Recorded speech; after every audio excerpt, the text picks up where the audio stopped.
Hebreos capítulo 5. Pues todo sumo sacerdote que es tomado de entre los hombres es constituido para servicio a favor de los hombres delante de Dios, para que ofrezca ofrendas y sacrificios por los pecados. Él puede sentir compasión de los ignorantes y de los extraviados, ya que él también está rodeado de debilidad. Y por causa de esta debilidad debe ofrecer sacrificio, tanto por sus propios pecados como por los del pueblo.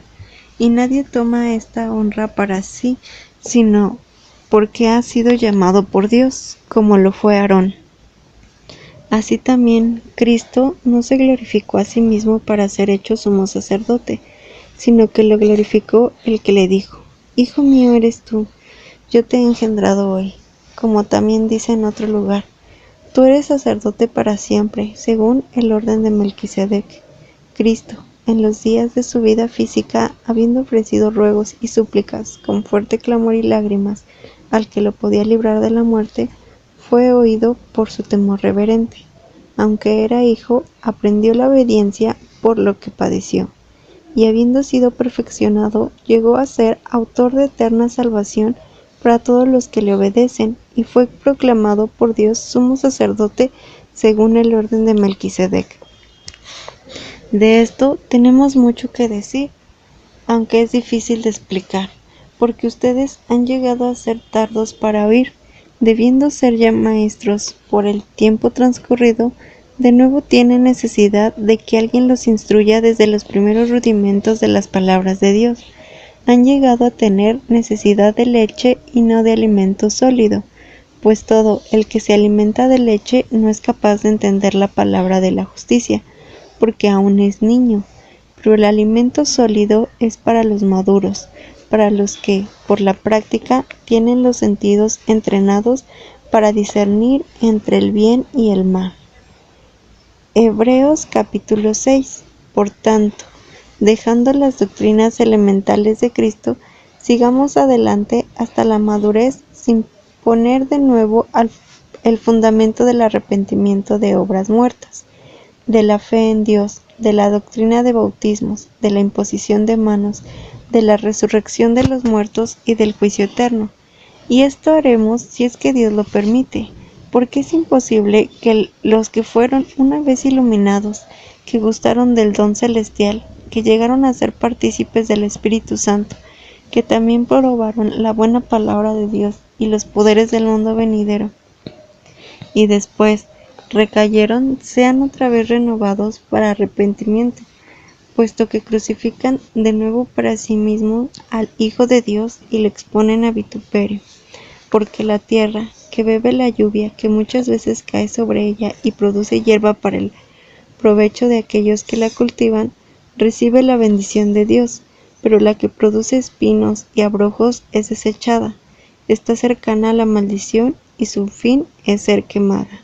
Pero aunque hablamos así, oh amados, en cuanto a ustedes, estamos persuadidos de cosas mejores que pertenecen a la salvación, porque Dios no es injusto por olvidar la obra de ustedes y el amor que han demostrado por su nombre, porque han entendido a los santos y lo siguen haciendo.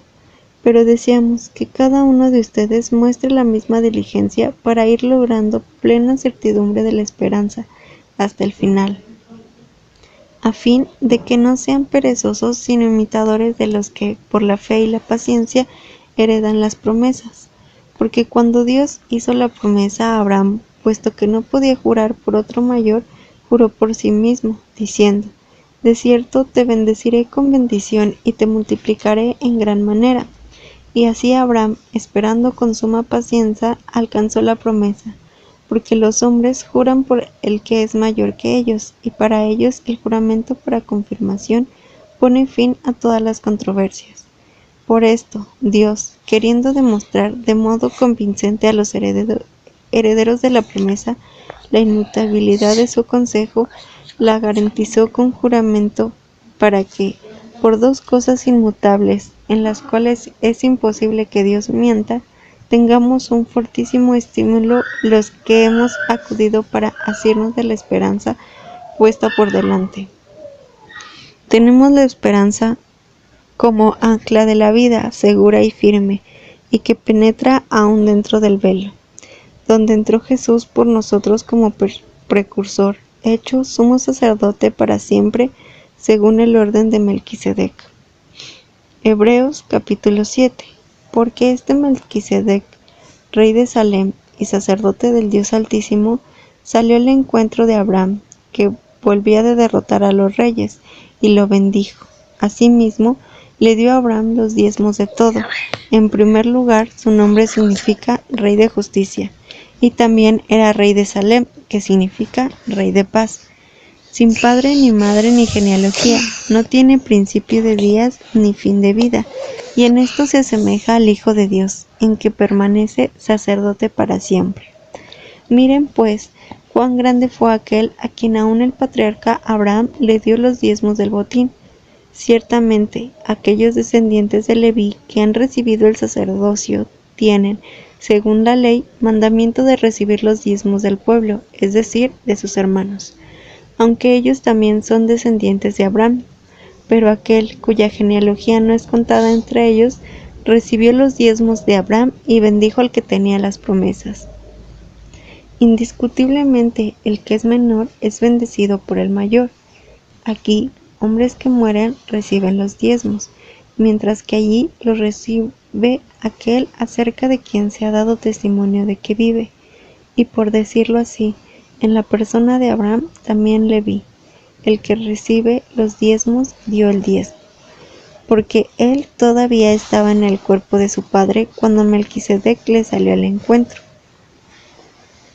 Ahora bien, si fuera posible lograr la perfección por medio del sacerdocio levítico, porque bajo este el pueblo ha recibido la ley, ¿qué necesidad habría aún de que se levantase otro sacerdote según el orden de Melquisedec y que no fuese llamado según el orden de Aarón?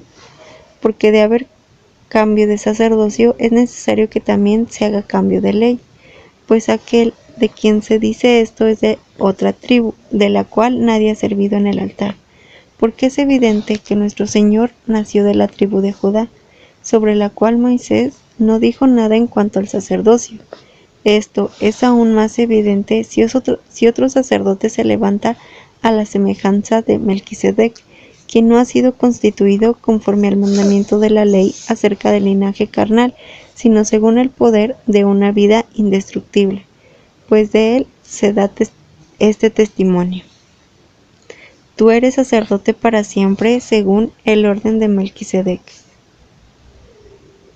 A la verdad, el mandato anterior fue abrogado por ser ineficaz e inútil, porque la ley no perfeccionó nada. Sin embargo, se introduce una esperanza superior por la cual nos acercamos a Dios, y esto no fue hecho sin juramento. Los otros fueron hechos sacerdotes sin juramento, mientras que éste lo fue por el juramento del que le dijo: juró el Señor y no se arrepentirá, tú eres sacerdote para siempre. De igual manera, Jesús ha sido hecho fiador de un pacto superior. A la verdad, muchos fueron hechos sacerdotes porque, debido a la muerte, no podían permanecer, pero éste, porque permanece para siempre, tiene un sacerdocio perpetuo. Por esto también puede salvar por completo a los que por medio de él se acercan a Dios, puesto que vive para siempre para interceder por ellos, porque tal sumo sacerdote nos convenía, santo, inocente, puro, apartado de los pecadores, exaltado más allá de los cielos. Él no tiene cada día la necesidad, como los otros sumos sacerdotes, de ofrecer sacrificio, primero por sus propios pecados y luego por los del pueblo, porque esto lo hizo una vez para siempre, ofreciéndose a sí mismo. La ley constituye como sumos sacerdotes a hombres débiles, pero la palabra del juramento, posterior a la ley, constituyó al Hijo, hecho perfecto para siempre. Hebreos capítulo 8. En resumen, lo que venimos diciendo es esto: tenemos tal sumo sacerdote que se sentó a la diestra del trono de la majestad en los cielos, ministro del lugar santísimo y del verdadero tabernáculo que levantó el Señor y no el hombre, porque todo sumo sacerdote es puesto para ofrecer ofrendas y sacrificios. De ahí que era necesario que él también tuviera algo que ofrecer, Si estuviese sobre la tierra, ni siquiera sería sacerdote, porque ya hay sacerdotes que presentan ofrendas según la ley.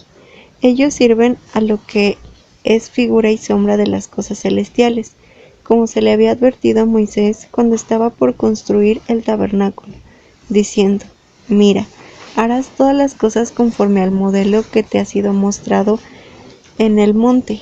Pero ahora Jesús ha alcanzado un ministerio sacerdotal tanto más excelente por cuanto Él es mediador de un pacto superior, que ha sido establecido sobre promesas superiores. Porque si el primer pacto hubiera sido sin defecto, no habría procurado lugar para un segundo. Porque, reprendiéndoles, dice: He aquí vienen días, dice el Señor, en que concluiré con la casa de Israel y con la casa de Judá un nuevo pacto, no como el pacto que hice con sus padres en el día que los tomé de la mano para sacarlos de la tierra de Egipto, porque ellos no permanecieron en mi pacto, y yo dejé de preocuparme por ellos, dice el Señor, porque este es el pacto que haré con la casa de Israel después de aquellos días, dice el Señor. Pondré mis leyes en la mente de ellos, y en su corazón las inscribiré, y yo seré para ellos Dios, y para mí ellos serán pueblo. Nadie enseñará a su prójimo, ni nadie a su hermano, diciendo: Conoce al Señor, porque todos me conocerán, desde el menor de ellos hasta el mayor, porque seré misericordioso en cuanto a sus injusticias, y jamás me acordaré de sus pecados. Al decir nuevo, ha declarado caduco al primero, y lo que se ha hecho viejo y anticuado está a punto de desaparecer.